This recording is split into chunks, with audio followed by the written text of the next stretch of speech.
Vive la sociedad en general, mundial podríamos llamar, una preocupación por el deterioro ecológico. Actualmente hay muchas cosas que se dicen ecologistas, ya hay coches ecologistas, hay productos ecologistas, hay muchas cosas que combaten el deterioro ambiental. Sin embargo, esto podría pues tener sus asegúnes, porque no precisamente estamos en un mundo que esté recuperándose o que hayamos detenido de alguna manera ya el deterioro ambiental, que es una preocupación de muchas naciones, aunque de algunas no, como sucede en este momento con Estados Unidos.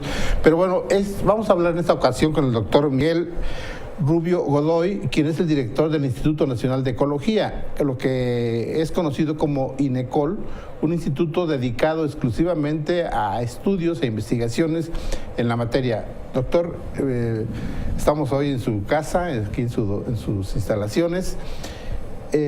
¿Cómo ven el tema ustedes, que toda la vida me imagino que están discutiendo, que están proponiendo investigaciones, analizar situaciones especiales del deterioro, del avance, del retroceso en proyectos, en interés social, en interés gubernamental, etcétera? ¿Cuál es el panorama que ustedes tienen dentro del INECOL de esta ecología que preocupa a todo el mundo?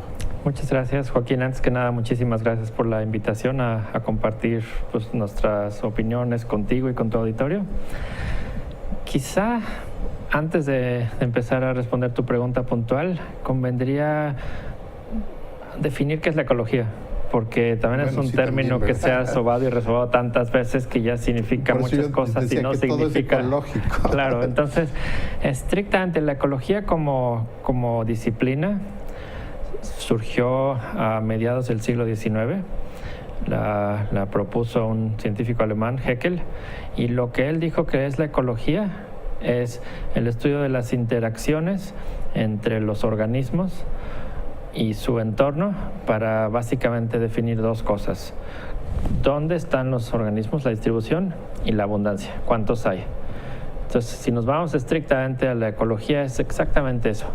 Ahora, en el Instituto de Ecología, obviamente hacemos ecología basada en eso. Sí. Y entonces vemos la distribución, y si tomamos, por ejemplo, un ejemplo muy fácil, una milpa. Si el Instituto de Ecología empieza a estudiar una milpa, lo que hacemos es primero ir a ver qué organismos hay. Y eso implica las plantas. Evidentemente hay maíz, pero también vas a tener quelites, calabazas, frijoles, etcétera. Y es un listado muy serio porque es un listado taxonómico. O sea, vamos, identificamos precisamente qué especies de plantas hay. Después tenemos que ver qué insectos hay. Hay algunos insectos que son benéficos, algunos que son pues perjudiciales, porque los gusanos cogolleros se pueden comer el maíz, sí, pero la paloma blanca, la mosquita blanca también, etcétera. Hay algunos que son benéficos porque polinizan. Después empezamos a ver no nada más insectos, sino, por ejemplo, quién se come los insectos y qué hongos están en el suelo que favorecen a las raíces para que puedan fijar nitrógeno, etcétera. Entonces, eso es lo primero que hacemos. Lombrices, gallinas ciegas que hay en la tierra. Claro, todos los bichos. Y uno puede dedicar una carrera científica, literalmente una vida, a identificar exactamente todos esos componentes. Y es una buena parte de lo que hacemos en el instituto, que son las piedras fundacionales de la institución: hacer catálogos de plantas, de insectos, de hongos, de aves, de mamíferos, etcétera. Eso sería qué hay. La otra parte de la ecología, te digo, es la abundancia. Entonces empezar a estudiar, porque a veces hay muchos, porque a veces hay pocos. Entonces empezamos a tomar en cuenta el entorno, por supuesto, sí, la temperatura, la estación del año, etcétera. Y esa sería otra parte. Y finalmente, las interacciones. Y las interacciones puede ser, como te decía, qué bicho se está comiendo el maíz y qué bicho se está comiendo al bicho que se está comiendo el maíz. Y entonces haces unas madejas de interacciones pues que cada vez son más complicadas, porque tienen muchísimos actores, y un actor puede ser distintas cosas. Puede comerse a alguien, pero puede ser comida de otro organismo. En la cadena alimenticia. Y entonces eso es lo que estudiamos en el Instituto de Ecología, fundamentalmente. Y tú dirías, bueno, ¿y eso para qué sirve? Pues sirve porque si tenemos esos catálogos muy completos, por ejemplo, ya identificamos cuál es exactamente el bicho que está comiendo el maíz, tienes dos soluciones para tratar de combatirlo. O le echas 1 kilo de insecticida, que es muy malo, o tratas de aprovechar sus enemigos naturales. Y es lo que hemos hecho con mucho éxito en el instituto. Aprovechar el conocimiento tan profundo que tenemos de todas las interacciones, todos los factores que afectan la ecología, que afectan la abundancia y la distribución de los organismos, para tratar de utilizar enemigos naturales o compuestos naturales que nos ayuden a controlar. Y te digo, no es nada más puro rollo lo de la milpa, porque por ejemplo tenemos insecticidas para verduras, para cultivos de verduras, que en realidad lo que utilizamos es los virus que matan a los gusanos que se comen las verduras. Tenemos control biológico del nemátodo dorado de la papa y de nemátodos que afectan a otros cultivares de importancia, como los gusanos. Los gusanos que se comen a la papa. Que se comen a la papa, los gusanos que se comen al pepino, que se comen al jitomate, y utilizamos sus enemigos naturales, etc. Entonces, eso es lo que hacemos en el Instituto de Ecología. Ahora, ya empezando a responder tu pregunta, para que no se me ha olvidado. Claro. Es, si entendemos cómo funciona una milpa, utilizando el mismo ejemplo, después podemos empezar a ver, bueno, ¿y cómo funciona la milpa en su entorno? Porque la milpa está acá, pero tiene pegado un río, tiene pegado un bosque, tiene pegado un pastizal, tiene pegado una ciudad. Y unos depredadores humanos. Y unos depredadores humanos que somos muy depredadores. Sí. Y tenemos un impacto gigantesco. Entonces lo que hacemos es empezar a pensar más allá, cada vez ampliando más el rango de nuestro análisis. Y entonces de una milpa pasamos a una comarca, a un territorio, podemos empezar a estudiar el paisaje, podemos tratar de entender, por ejemplo, cómo funciona la cuenca de la Antigua, ¿no? Y empezar a atar cabos que pues son obvios, pero aunque sean obvios... Para empezar, tiene un río grande, ¿no? Tiene un río grande y tenemos que entender que la deforestación en la parte alta de la cuenca afecta la disponibilidad de agua en la ciudad de Jalapa, por ejemplo, que está más o menos a la mitad de la cuenca, o que también afecta qué tan fácil es que se inunde el puerto de Veracruz, ¿no? Entonces empezar a pensar así procesos más grandes que estrictamente quizá ya son un poco más allá de la ecología definida inicialmente, pero eso es lo que ha hecho la ecología, decir, primero vamos a entender cómo funcionan los ecosistemas lo más detallado posible en unas cosas chiquitas, después vamos conectándolos y pensando que todo está conectado, y por supuesto los humanos somos un actor fundamental en nuestro mundo. Bueno, eso es lo positivo, digamos, lo que sí se cultiva, nace, crece, etcétera, ¿no? Pero lo que estábamos, bueno, la pregunta iba enfocada a que nuestro mundo se está deteriorando porque esos recursos que florecían tanto, ahora ya no florecen tanto. ¿Por qué? Porque tienen muchos enemigos naturales y artificiales y mucho consumo y sobreexplotación de productos. Por ejemplo, bosques. Si hablamos de que el bosque es necesario para que se produzca el agua, porque la captan y la van sacando poco a poco para que tengamos manantiales, pero se van secando. Ya en muchas partes, creo que nuestra población conoce perfectamente cómo el río. Este río era enorme y hacía eso y tenía peces y ya no tiene nada, ¿no? Claro. Y yo creo que la ecología como definición, como interés científico, es muy reciente, sí, es del siglo XIX, ¿no? Uh-huh. Sí, y estamos en un momento crítico en la historia de la humanidad, literalmente, donde la ecología es una de las disciplinas que puede ayudar a que enderecemos el curso, pero no es la única. ¿Por qué? Porque la ecología, te digo, podemos como ecólogos entender el impacto que tienen los gases de efecto invernadero, el impacto que tiene la deforestación, la desertificación. En realidad estamos en una época pues muy peligrosa, que ya incluso tiene un nombre propio, se llama el Antropoceno. Y el Antropoceno significa la era del hombre, así como hubo el Devónico y el Jurásico, etcétera, donde había dinosaurios y todo eso.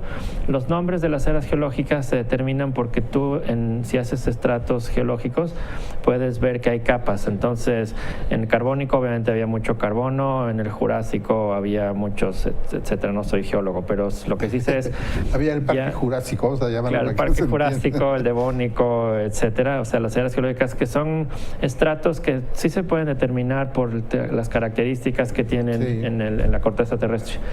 Ahora, el Antropoceno, que es la época en la que estamos viviendo, ya formalmente se reconoció como una época geológica porque el impacto de las actividades del hombre es tan gigantesco que ya se puede detectar en los estratos geológicos, en las capas geológicas. En particular, se postula que en 1945 empezó la era del hombre, porque en 1945 hubo las primeras detonaciones de bombas atómicas.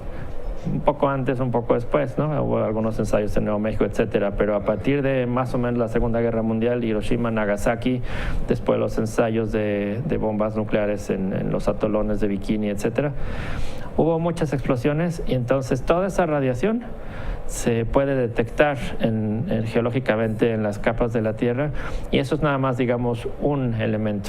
Evidentemente también aparejado con eso hemos tenido un desarrollo industrial gigantesco. Hemos transitado de casi no utilizar carbono, fuentes fósiles de energía, a utilizar muchísimas, que está todos los días en el periódico, y eso ha tenido un impacto gigantesco. Tenemos el cambio climático, por citar un ejemplo.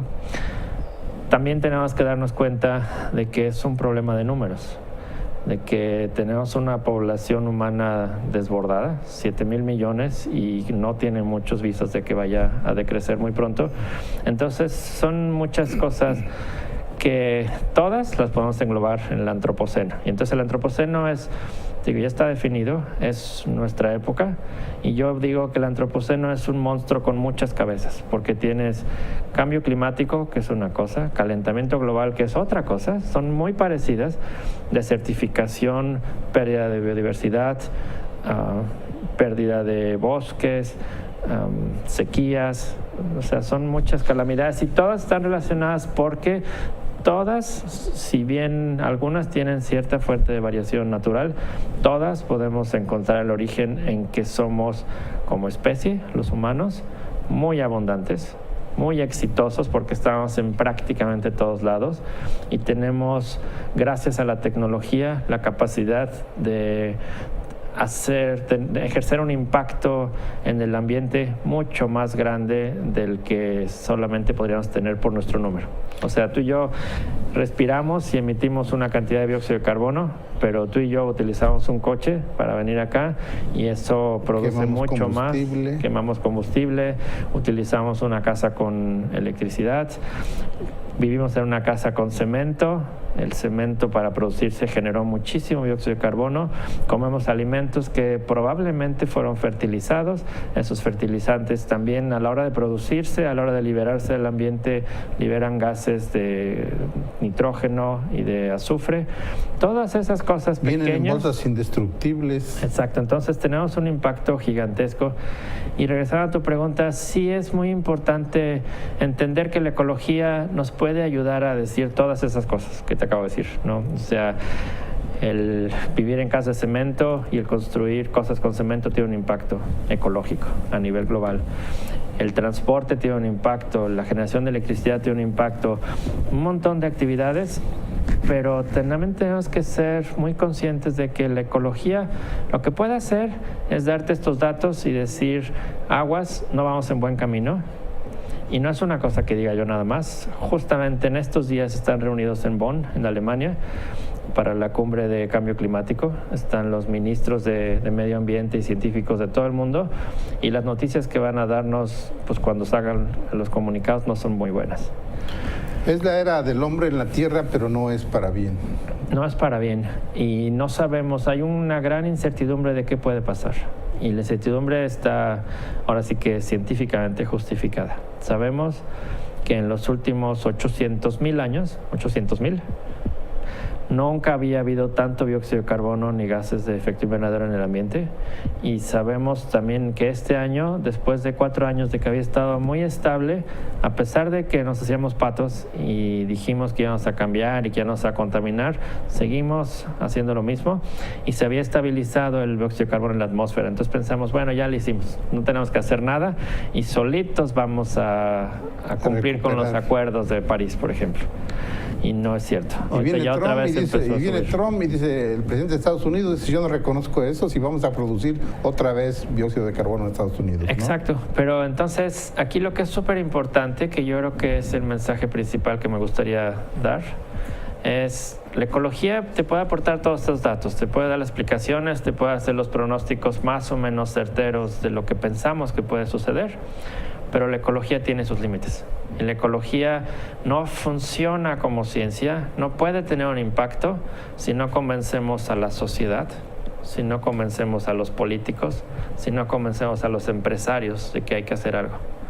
Y entonces, evidentemente es una necesidad pues de supervivencia, porque si no cambiamos el rumbo que tenemos, es probable que nuestro entorno no sea muy amigable y no sabemos qué tan poco amigable vaya a ser, no sabemos qué tan drásticos o qué tan repentinos van a ser los cambios, no lo sabemos y no lo podemos saber porque ni siquiera estudiando la historia reciente geológica del planeta tenemos alguna cosa parecida. Pero es importantísimo que todos cobremos conciencia de la magnitud del problema que tenemos enfrente y creo que lo que es muy importante es pensar que lo que nos hace falta no es un cambio, no tiene nada más que ver con la ecología, sino tiene que ver con la filosofía. Claro. Tiene que ver con el hecho de que hasta ahorita nuestra manera de obrar como individuos, como sociedades, como gobiernos, como economías, se ha basado en un mundo newtoniano, de Newton, sí, del siglo XVII, en donde pensamos que las cosas son inmutables, las leyes de la física son inmutables. Nada cambia. Nada cambia y yo puedo echar lo que quiera al entorno, no pasa nada. Yo puedo cosechar lo que quiera del entorno, no pasa nada. Y no es cierto. Ya claramente llegamos a un punto en el que no podemos seguir asumiendo que nuestro impacto sobre el entorno no tiene ninguna consecuencia. Quizás Isaac Newton tenía razón en que se transforma, pero ya no para bien, ¿no? Claro, y entonces sí tenemos que hacer ese cambio de paradigma, literalmente cambio de paradigma, cambio de concepción. ¿Pero cuál sería? ¿Tenemos ya un rumbo para que la ecología, digamos, no la ecología, sino para que la naturaleza vuelva a potencializarse y en beneficio de todos?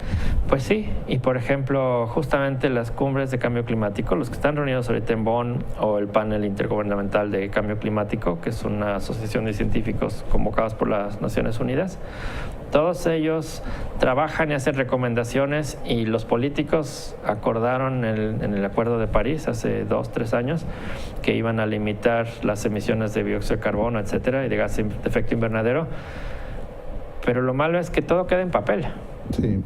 Entonces, por eso te digo que si hace falta un cambio filosófico tal cual, filosófico, sí, claro. Que la esencia de cómo pensamos todos, no importa si soy ecólogo, no importa si soy panadero, si soy legislador, si soy empresario, si soy ama de casa, tiene que cambiar la filosofía porque tenemos que entender que con la cantidad de personas que hay y con el inmenso impacto que tenemos gracias a la tecnología en nuestro entorno, no es menospreciable nuestro efecto, nuestro impacto, nuestro estar sobre el planeta, que ya no podemos asumir que automáticamente el mundo, la naturaleza, nos va a proveer infinitamente de agua, de aire, de tierra, suelo, para cultivar alimentos. Entonces tenemos a fuerza que empezar a hacer análisis filosóficos pensando que hay que hacerlo, económicos pensando que ahorita se nos hace muy fácil tumbar un cacho de bosque porque tumbo X hectáreas de bosque, meto tantas vacas y entonces hago mis cuentas del gran capital. Hago mi fraccionamiento. ¿No? Hago mi fraccionamiento, pongo tantas vacas, el kilo de queso está a tanto, entonces voy a ganar tanto. Lo que nos conviene empezar a pensar es en cuánto valoras tú, Joaquín, el aire, en cuánto valoras el agua, en cuánto valoras el hecho de que el clima de nuestra ciudad sea agradable. Y todo eso lo tenemos porque tenemos vegetación alrededor. Hay un ejemplo, porque es un poco chistoso estar hilvanando y pueden decir, Miguel está loco, es un científico trepado en su torre de marfil. Y entonces, pues, ¿qué más da tirar unos arbolitos? Lo que importa es la economía. Claro que importa la economía, pero no podemos devastar nuestro entorno en aras del crecimiento económico. Tenemos que encontrar un equilibrio entre esto, tenemos que conservarlo porque es un bien común valiosísimo, es el capital natural que tenemos, es lo que nos da aire, agua, etcétera, satisfactores emocionales, porque es más bello ver un bosque que ver un terreno devastado. Y todo eso, si quieres, puedes decir, es un argumento de los ecólogos que son científicos medio azotados. Pero hay un ejemplo, un experimento fascinante y terrible de qué es lo que pasa cuando tú acabas con tu entorno. Y este ejemplo se llama la isla de La Española, en el Caribe, que la mitad la ocupa Haití y la otra mitad la ocupa República Dominicana. Sí. Y es un experimento genial donde demuestras cuál es el valor de la biodiversidad y de mantenerlo, porque históricamente es la misma isla, prácticamente, la misma gente, la misma historia de dominación colonial, las mismas oportunidades, los mismos más o menos ámbitos generales en la historia. Pero del lado de República Dominicana decidieron conservar el bosque y la biodiversidad. Más o menos tienen algunas reservas con sus asegúnes. En el lado haitiano acabaron prácticamente con todo, ¿no? Porque pues no hubo una planeación de cómo utilizar el territorio. Evidentemente hay carencias, hay una sobrepoblación, la gente va y tala para cocinar, para calentarse, etcétera. Pero entonces el ejemplo está dado perfecto, porque es para fines prácticos lo mismo, la misma isla, y la única diferencia que hay fundamental es cuánto capital natural te queda vivo en República Dominicana y en Haití. Y la pregunta después es, ¿y eso para qué sirve? Dime cómo está la economía de los dos países. Dime cómo les ha ido con los terremotos, porque cuando tiembla en Haití, tiembla en República Dominicana. Sí. ¿Dónde hay deslaves terribles? ¿Dónde hay hambrunas terribles? ¿Dónde hay epidemias de cólera terribles? En Haití. Haití. ¿Cómo les va cuando hay huracanes? Cuando les pasa Irma por encima, devasta completamente el territorio en Haití, y en República Dominicana pues no es que les vaya bien, pero no les va tan mal. No tan mal, y entonces es un ejemplo brutal, pero muy claro de qué es lo que pasa cuando decidimos que no importa nuestro capital natural, que no importa nuestro entorno, tiene repercusiones gigantescas.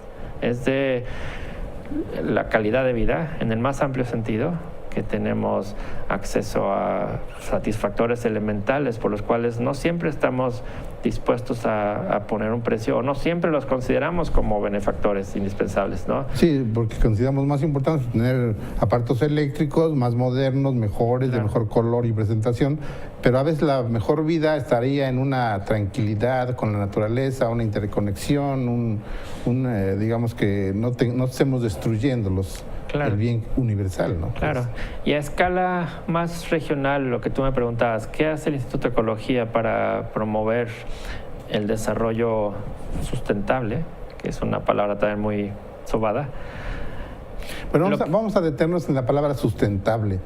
O sea, porque los que estamos más o menos en el medio periodístico y que hablamos con gente preparada, pues tenemos una idea de qué cosa es lo sustentable, ¿no? Pero ustedes como ecologistas, ¿en qué, pues como ecologistas, aparte de científicos en sus materias específicas, qué cosa sería sustentable para una sociedad? Sustentable es que tú puedas utilizar el recurso natural, ya sea madera de un bosque, ya sea hongos, piedras, ríos, agua, animales, de manera que no lo acabes, de manera que tú puedas utilizar una fracción y le des chance a la población, en caso de que sean seres vivos, de que se recupere, ¿no? Si lo quieres poner como ejemplo en una granja, tú en una granja harías muy mal negocio si te comes a tu pie de cría. Sí. Tú lo que haces es que utilizas al pie de cría, que son los animales más saludables, con mejores características, para tener descendencia, y lo que haces es aprovechar o vender la descendencia, sí, pero no tocas al pie de cría. Para una familia rural, tener las gallinas que ponen las echan, ¿no?, a empollar, claro, y venden los pollos. Y exacto, la gallina que funciona muy bien, que pone Dora, exacto, esa la mantienen bien alimentada, bien cuidada, para que no se acabe el rancho, ¿no? Exacto, entonces es exactamente el mismo principio. El manejo sustentable es exactamente eso. Si estás trabajando en un bosque, el manejo sustentable implica cortas la madera de manera que queden árboles después para que en algunos años puedas seguirlo utilizando. Si estás haciendo pesca, respeta las vedas o respeta zonas en donde no puedes pescar, porque ahí están los reproductores, que son los que te van a producir los descendientes que tú vas a utilizar, etcétera. Entonces es el mismo principio. Eso todavía no es muy entendido entre nuestra población. Por ejemplo, en los ríos que pescan, no pescan, sino que matan con cohetes y con otro tipo de no sé, hasta de sustancias, pues están acabando con todo. Claro, y eso tiene exactamente que ver con lo que te digo del cambio filosófico. El cambio de decir, ¿qué es más importante? ¿Sacar un beneficio adecuado pero moderado hoy, a reservas de que si lo hago de esta manera puedo obtener beneficios año con año? ¿O mejor echar un cohete y sacar 2 pesos más hoy, pero ya mañana no tengo que pescar? Entonces es el cambio filosófico que te digo, que es súper importante. Sí, saber pensar en todo. Ahora sí, saber pensar de manera sustentable, ¿no? Claro. Bien, señor. Pues entonces, las actividades que desarrolla el INECOL, el Instituto Nacional de Ecología, dentro de ese contexto que es tan vasto, tan enorme, y una población que es difícil alcanzar a toda la población, ¿no?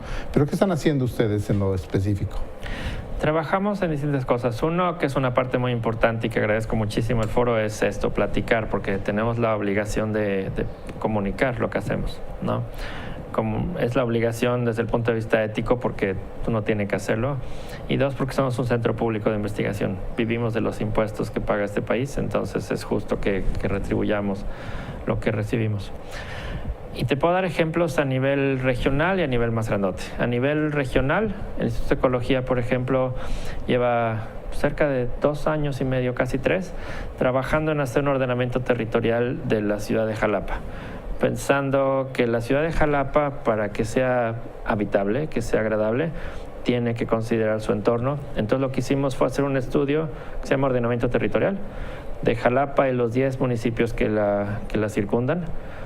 Y esto básicamente es que sí es muy importante, es decir, los ecólogos no estamos opuestos al desarrollo, pero sí objetamos el desarrollo desordenado. Entonces lo que hacemos justamente es decir, vamos a analizar todo nuestro entorno, vamos a ver qué partes tienen bosque, que sería muy importante protegerlas, en qué partes hay ganadería, en qué partes hay agricultura, en qué partes hay desarrollo urbano, en qué partes hay otras actividades, y hacer una propuesta, que es el ordenamiento. Es decir, es importante mantener este bosque aquí porque nos da agua, nos da biodiversidad.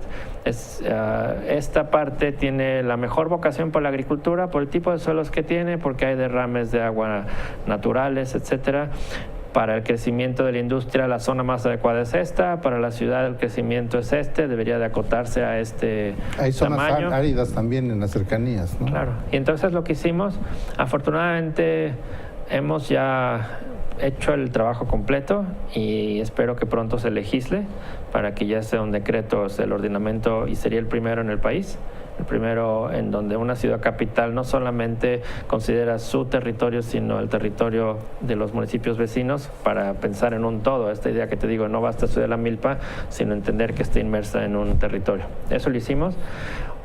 Te digo, espero que pronto se legisle y que sea una realidad.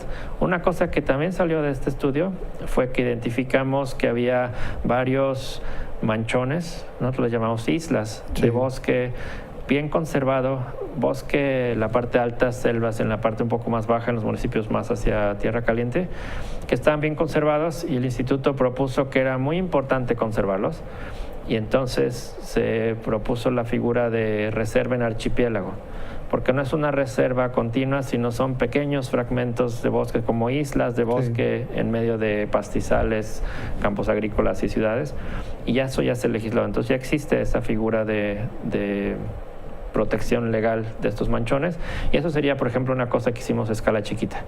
A escala grandota, el Instituto de Ecología siempre ha trabajado en la conservación, la conservación legal de los espacios naturales que tenemos. en el Instituto de Ecología se inventó la figura de la reserva de la biosfera. Las primeras 2 reservas de la biosfera de Latinoamérica, la Michilía y Mapimí en Durango, fueron idea del director fundador del Instituto de Ecología, el doctor Gonzalo Halfter.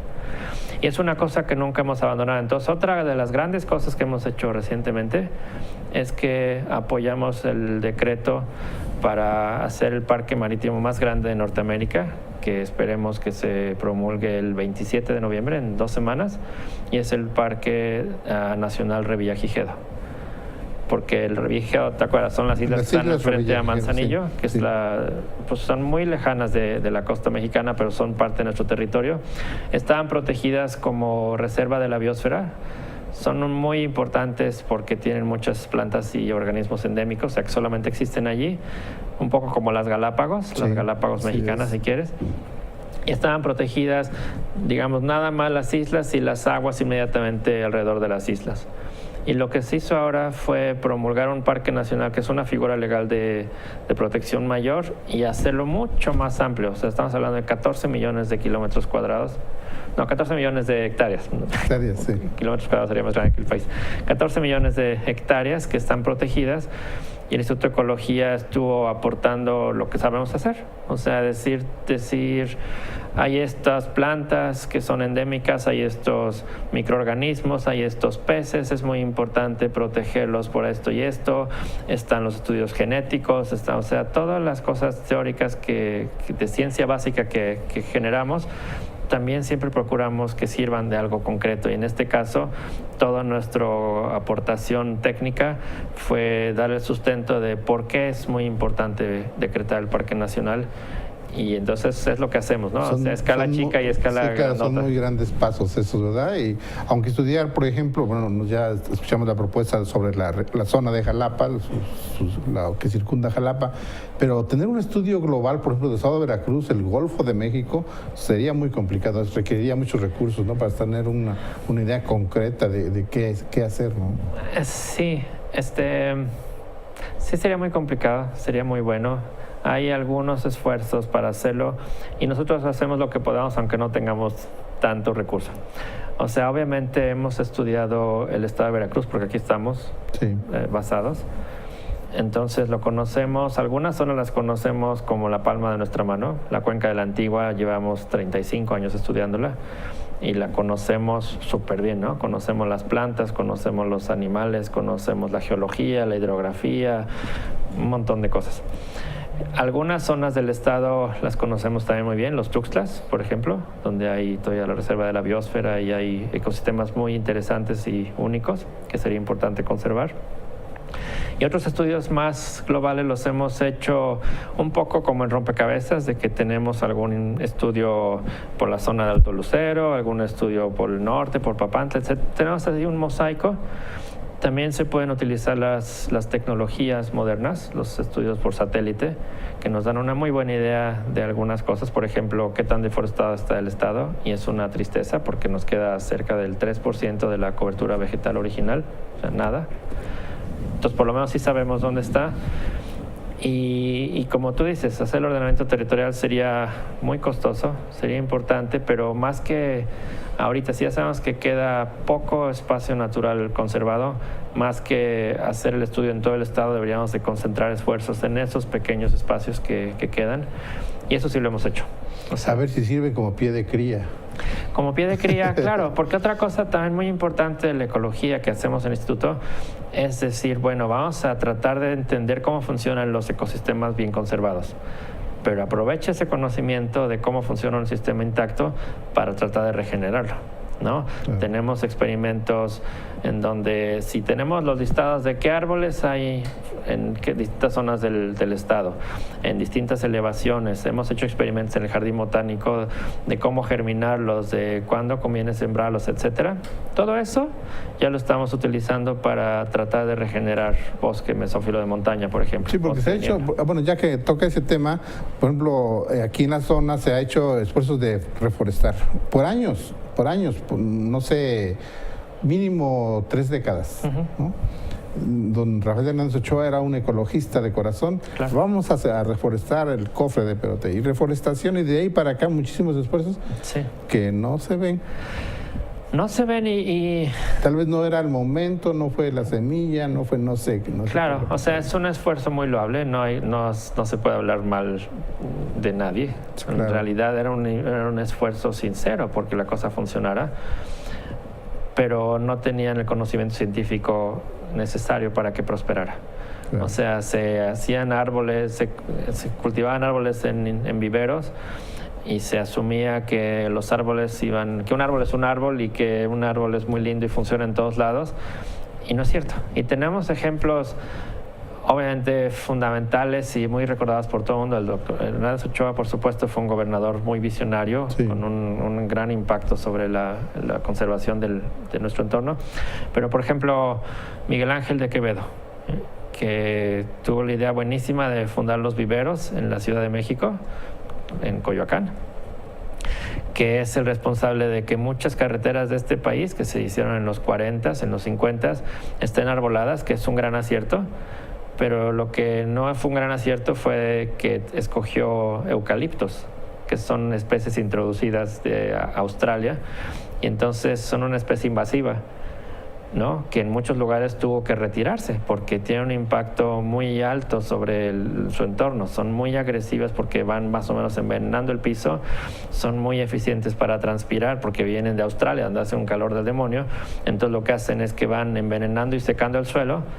Entonces no está mal, no se puede decir que Miguel Ángel de Quevedo era malo, ¿verdad? Porque por supuesto era muy visionario, pero no tenía el conocimiento que tenemos en la actualidad sobre qué especies son las más adecuadas. Entonces, en el Instituto de Ecología lo que sí hacemos ahora es aprovechar justamente todo ese conocimiento básico de la distribución natural de las especies de plantas, en este caso, de cuáles son sus requerimientos de luz, de temperatura, de agua, para apostarle más a la segura. Y lo que tú dijiste de que los reductos de bosque sean un semillero es importantísimo. Nosotros tenemos, afortunadamente... Es como tener un viverote, ¿no? Claro. Justamente Hernández Ochoa decretó el área natural Parque Clavijero, que es donde está el INECOL. Afortunadamente ahí tenemos, en INECOL tenemos 30 hectáreas de bosque de niebla, bastante bien conservado. Tenemos ahí un semillero natural, literalmente un semillero. Sí. Vamos, colectamos semillas, tenemos plantaciones, y con esas plantas tenemos proyectos de regeneración de bosque. Tenemos uno justamente en nuestro campus en el INECOL. También hemos trabajado con comunidades de ganaderos en Jico, en Jilotepec, en otros lugares, en donde les recomendamos qué plantas conviene sembrar ahí, porque son árboles naturales, ¿no? Nativos de esta región, y porque ya los hemos probado, les podemos recomendar cuáles crecen rápido, cuál conviene sembrar antes que otro, porque uno es una planta pionera, otro crece mejor si está a la sombra de una planta mayor, etcétera. Y entonces, eso es también regresando a la pregunta con la que empezamos, ¿no? ¿Para qué sirve lo que estudiamos en el Instituto de Ecología de manera concreta? Pues sirve, por ejemplo, para eso, para ayudar a reforestar de la manera más adecuada, esperamos, porque estamos considerando toda la biología, cuáles son las plantas nativas, cuál es la secuencia correcta para sembrarlas, etcétera, y eso pues es una cuenta de ahorro. Estamos apostándole a regenerar nuestro capital natural, que es un bien invaluable. Pues doctor Miguel Rubio, yo creo que aquí nos pasaríamos el resto del día aquí en el Instituto de Ecología, conociendo de muchas cosas, pero creo que tienen algunos programas específicos que dan ustedes, por lo menos para interactuar con la sociedad, para tener visitas, para involucrarse socialmente. Claro, siempre están las puertas abiertas en general, pero si me piensas hacer un comercial, el próximo 25 de noviembre, el sábado, tenemos un evento que le llamamos Casa Abierta, que es como dice el nombre. Abrimos las puertas del instituto a que nos vengan a conocer, para que vengan a ver que lo que te estoy platicando, cómo lo hacemos, y que veas la gente que lo hace. Entonces tenemos a partir de las 9 de la mañana, el sábado 25, sin ningún costo, por supuesto. La gente puede llegar y puede ver los laboratorios, puede trabajar, puede platicar con los investigadores, con los técnicos, con nuestros estudiantes. Tenemos recorridos guiados, tenemos charlas, tenemos presentación de documentales. También tenemos una parte artística. Afortunadamente, la Secretaría de Educación nos permitió invitar a su ballet folclórico, entonces vamos a tener eventos culturales. Hay puestos de comida, por supuesto hay café, estamos en Coatepec y Jalapa. Claro. Y entonces es una invitación que me permite hacer a todo el mundo, porque está cercano y porque es el principal evento en el que abrimos la casa para que nos visite la sociedad. Pues es interesante porque pueden ir a pasear, a divertirse, a conocer y a involucrarse. Exacto. ¿Algún otro programa, proyecto que tengan ustedes, actividades que quiera comentarnos hoy o en una fecha posterior? Bueno, en general, te digo, sí tenemos también muy claro que tenemos una función social, educativa. Entonces tenemos diferentes proyectos, tenemos 3 en particular que están enfocados a los niños y jóvenes. Cada año invitamos por ahí de mayo a niños de las escuelas de la región. Primero estábamos nada más en Jalapa, Coatepec, ahora ya tenemos un alcance un poco más amplio en el estado, a que vengan durante una semana a trabajar con nuestros investigadores haciendo un proyecto de verdad, y somos una institución muy diversa. Entonces algunos trabajan con microscopio electrónico de barrido viendo cosas microscópicas súper chiquitas. Algunos van a trabajar al río La Antigua a atrapar nutrias para estudiar su metabolismo. Algunos trabajan viendo la cuenca de la Antigua completa, los mapas de cómo fluye el agua, los mapas de territorio. O sea, lo que hacemos en el instituto, invitamos a los muchachos, niños y jóvenes a que lo hagan con nosotros durante una semana. Después, un proyecto que sale un poco de allí es a los muchachos que tengan más potencial y más interés, porque las dos cosas son importantes. Claro. Los invitamos a que vengan al instituto y que hagan un proyecto un poco más largo, de cerca de 3 o 4 meses, en el que tenemos un laboratorio y una persona destinada a tiempo completo a trabajar con ellos para que hagan un proyecto que sea también de su interés, para fomentar pues el interés en la carrera científica, pero de manera vivencial, de manera directa, que es otro proyecto. Y el tercero tenemos parte del Instituto de Ecología, es el Jardín Botánico Clavijero. Y entonces a través del Jardín Botánico somos parte de una red de educación ambiental internacional que se llama Fairchild Challenge, en el que lo que hacemos es nos juntamos con las escuelas de pues, prácticamente todo el estado, porque afortunadamente hemos trabajado muy bien con la Secretaría de Educación, y lo que les proponemos a las escuelas son pequeños proyectos que pueden llevar a cabo en las escuelas con niños desde maternal hasta bachillerato, en los que, en una cosa relacionada obviamente con el jardín botánico, ellos aprendan a pues, diversas cosas que son muy importantes: a conservar el entorno, a apreciar la biodiversidad, a ser perseverantes, a diseñar un pequeño programa. Entonces, por ejemplo, un ejemplo concretito, les decimos a los niños: vamos a hacer un pequeño vivero de plantas útiles o plantas medicinales que crecen en nuestro entorno. Entonces ellos construyen con botes reciclados los pequeños viveros, ponen la semillita, las procesan, acaban cosechando sus plantitas y pueden hacer pues una pomada de caléndula, por ejemplo, ¿no?